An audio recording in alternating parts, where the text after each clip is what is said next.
श्रीमान अशोक सिंह जी। माननीय सभापति महोदय, मैं आज सदन में देश के एविएशन सेक्टर की तत्काल और समग्र समीक्षा की मांग करने के लिए खड़ा हुआ हूँ। सर, पिछले एक दशक में सरकार डबल डिजिट ग्रोथ का बात कह रही है, लेकिन ये हमें बताते हैं कि हवाई यात्रियों की संख्या 10 करोड़ से बढ़कर 18 करोड़ हो गई है। नए एयरपोर्ट्स के चमकदार पावर पॉइंट प्रेजेंटेशन भी देखने को मिलते हैं, लेकिन सच्चाई ये है सभापति महोदय कि जब सरकार फीता काटने और वाहवाही लूटने में व्यस्त थी, तब हमारी एविएशन सेफ्टी की बुनियाद खोखली हो रही थी। साल 2025 की हकीकत देखिए, ये सेक्टर सिर्फ दबाव में नहीं है बल्कि बिखर रहा है।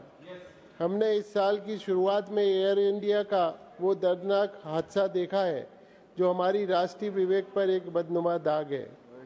इसने साबित कर दिया कि कैसे थकान और तकनीकी लापरवाही सैकड़ों जिंदगियों को निगल सकती है। आज आसमान में एक नई और अदृश्य जंग छिड़ी है। दिल्ली और मुंबई जैसे एयरपोर्ट्स पर जीपीएस हैकिंग, स्पूफिंग हो रही है। हमारे पायलट्स अंधेरे में तीर चलाने को मजबूर हैं, और सरकार का जवाब क्या है इसमें? अभी इस हफ्ते हमने देखा कैसे इंडिगो की मोनोपोली ने पूरे देश को बंधक बना लिया। 1500 से ज़्यादा फ्लाइट्स कैंसिल हुई। सभापति महोदय, लाखों यात्री फंसे रहे। हर टर्मिनल पर अफरा तफरी मची रही, क्योंकि आप फर्स्ट वर्ल्ड का एविएशन सेक्टर और थर्ड वर्ल्ड की रेगुलेशन से नहीं चला सकते। हमारे पास एयर ट्रैफिक कंट्रोलर्स ओवरवर्क हैं, संसाधनों की कमी है, फिर भी वो दुनिया के सबसे व्यस्त एयर स्पेस को संभाल रहे हैं। हमारा डीजी से एक रबर स्टाम्प बनकर रह गया है। एक ऐसी संस्था बन गई है जो हादसा होने के बाद जागती है, उससे पहले नहीं।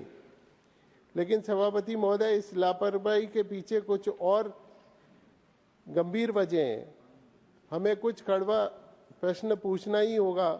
आखिर सरकार इस एयरलाइंस पर विशेष मेहरबान क्यों है? अभी पिछले 2-3 दिनों में इलेक्ट्रॉनिक बॉन्ड्स की खबरें आ चुकी हैं। इंटरग्लोब ने लगभग 50 करोड़ के बॉन्ड, इलेक्टोरल बॉन्ड खरीदे हैं। क्या सेफ्टी नॉर्म्स की धज्जियां इसीलिए नहीं उड़ाई गई और रेगुलेटर अपनी आंखें मूंद लेता है? क्या यात्रियों की सुरक्षा के लिए रिटर्न और इन्वेस्टमेंट जैसा मामला नहीं है? सरकार उन एयरलाइंस से हाथ नहीं मिला सकती जो रेगुलेट करना उसका काम है। हमारी मांग बिल्कुल साफ है।